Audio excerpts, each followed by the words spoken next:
May 334 before the Common Era. On the eastern shore of the Hellespont, the narrow strait dividing Europe from Asia, a young man leaps from the prow of a warship and hurls a spear into the sand. He is 22 years old. He has been king for less than 2 years. And with that single spear cast, he declares all of Asia his, won by the spear. A prize of war. The empire he has come to conquer is the largest the world has ever seen. The Persian Empire of King Darius III, stretching from the shores of the Aegean, across Egypt, Babylon, and Persia itself, all the way to the borders of India. 2 million square miles, perhaps 40 million subjects. Wealth beyond counting. Against this vast empire, the young king commands just 37,000 soldiers. And, some said, enough money to pay them for only a few weeks. His name is Alexander.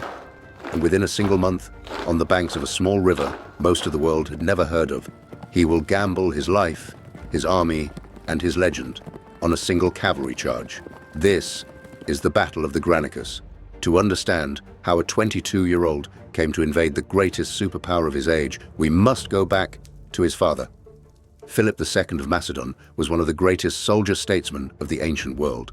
When he took the throne, Macedon was a rugged, half-wild kingdom on the northern edge of Greece, despised by the sophisticated city-states to the south. Philip changed all of that.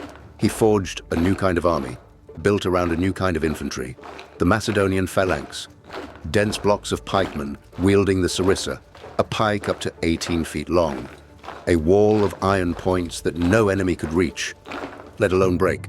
But the phalanx was only the anvil. The hammer was the companion cavalry.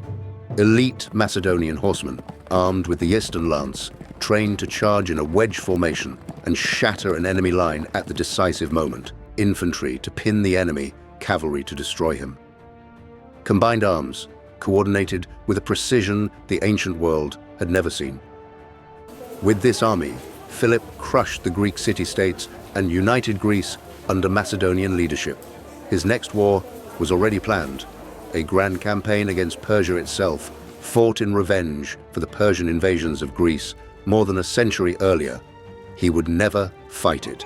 In 336, before the Common Era, at his own daughter's wedding, Philip was assassinated by one of his bodyguards, cut down before the eyes of the assembled court.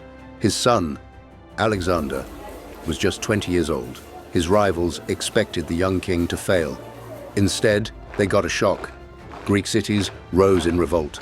Alexander answered with lightning campaigns, first north, then south, and when the great city of Thebes defied him, he stormed it, destroyed it, and sold its people into slavery.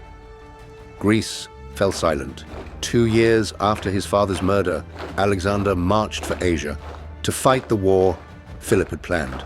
He left his trusted general, Antipater, to govern Macedon, then crossed the Hellespont with the finest army in the world.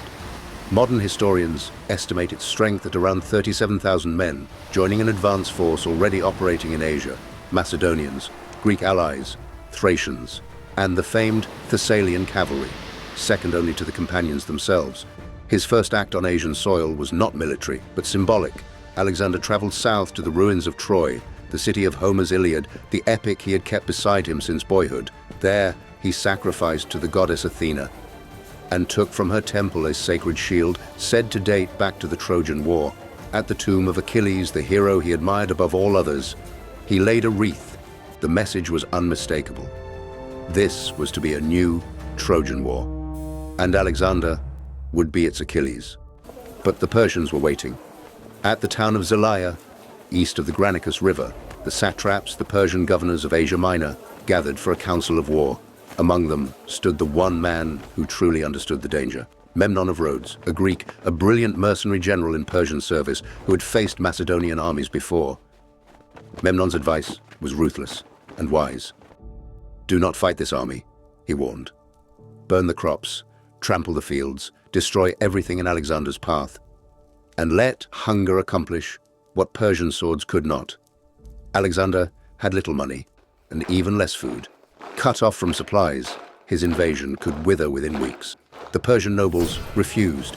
Arsites, the satrap whose lands the armies now occupied, declared that he would not permit the burning of a single house. Some ancient sources suggest the satraps also distrusted Memnon, a Greek advising Persians not to fight Greeks. In the end, pride made the decision. The satraps would meet the invader head-on at the Granicus River. Their army was formidable, but unbalanced. Modern historians estimate perhaps 10 to 15,000 superb Persian cavalry, supported by several thousand Greek mercenary infantry, hardened professionals fighting for Persian gold. Ancient sources give far higher numbers, as they so often do, but on one point they all agree. The satraps lined their cavalry along the Granicus's steep eastern bank, a wall of horsemen daring Alexander to attack across the water. Behind them, on the high ground, stood the Greek mercenary infantry, positioned where they could contribute almost nothing to the opening battle. In late May, Alexander's army reached the river. His senior general, Parmenion, the veteran right hand of two kings, now nearly 70 years old, surveyed the battlefield and urged caution. The banks were steep. The current was strong. To attack across the river, straight into massed cavalry, invited disaster. Wait until dawn, he advised. Cross quietly, farther upstream. Ancient sources disagree about what happened next. One tradition claims Alexander did exactly that, a dawn crossing, but the most detailed account written by the historian Arrian tells a different story. The story history remembers. Alexander turned to the old general and replied that he would be ashamed, after crossing the Hellespont itself, to be stopped by a mere stream. The trumpets sounded that very afternoon. Alexander formed his army with the phalanx at the center. Parmenion commanded the left, alongside the Thessalian cavalry, and Alexander himself took the right, leading the companion cavalry. He was impossible to miss. Magnificent armor, and atop his helmet, a towering crest of gleaming white plumes. The Persians saw it too. On the opposite bank, their commanders began concentrating their finest cavalry squadrons directly across from the young king. Alexander did not charge first. Instead, he sent a forward wave, scouts, lancers, and light cavalry, angling upstream into the river. The Persians met them at the bank with a storm of javelins, driving them back with heavy losses, but the sacrifice had achieved its purpose. The Persian line surged forward, shifted, and lost its shape. Into that moment of disorder, Alexander struck.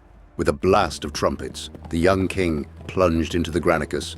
At the head of the companion cavalry, water churned white beneath the horses as the wedge forced its way through the current, climbed the far bank, and smashed into the mass of Persian cavalry. What followed was not a battle of maneuver. It was a brutal brawl. Horse pressed against horse, lance against javelin, men fighting knee-deep in mud at the river's edge, and at its center, marked by those unmistakable white plumes, fought Alexander. His lance shattered in the first clash. He snatched another from one of his companions, just as Mithridates, the son-in-law of King Darius himself, galloped forward at the head of a Persian squadron. Alexander met him head-on and drove the lance straight into his face. Mithridates fell dead, but those white plumes had drawn the bravest warriors of Persia. A nobleman named Rosaces brought his sword crashing down onto Alexander's helmet, a blow that tore away part of the white crest and cut through to the scalp. Stunned, bleeding, Alexander somehow struck back, running Rosaces through. And in that very instant, another Persian noble, the satrap Mithridates, rose behind the dazed king. His battle axe raised for the killing blow. The blow never came. Clytus, the Black, a veteran officer whose own sister had once nursed Alexander as an infant, swung his sword. In a single stroke, he severed Mithridates' arm, the battle axe still clutched in his hand. By that single sword stroke, the future of Alexander the Great was saved. Every battle that followed, every conquest, every city that would one day bear his name, all of it survived in that single moment. Now the battle turned. The Macedonian phalanx surged across the river, 18-foot sarissas driving the Persian cavalry back from the bank.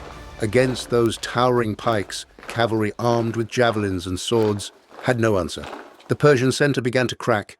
Then it collapsed. One by one, the Persian commanders fell.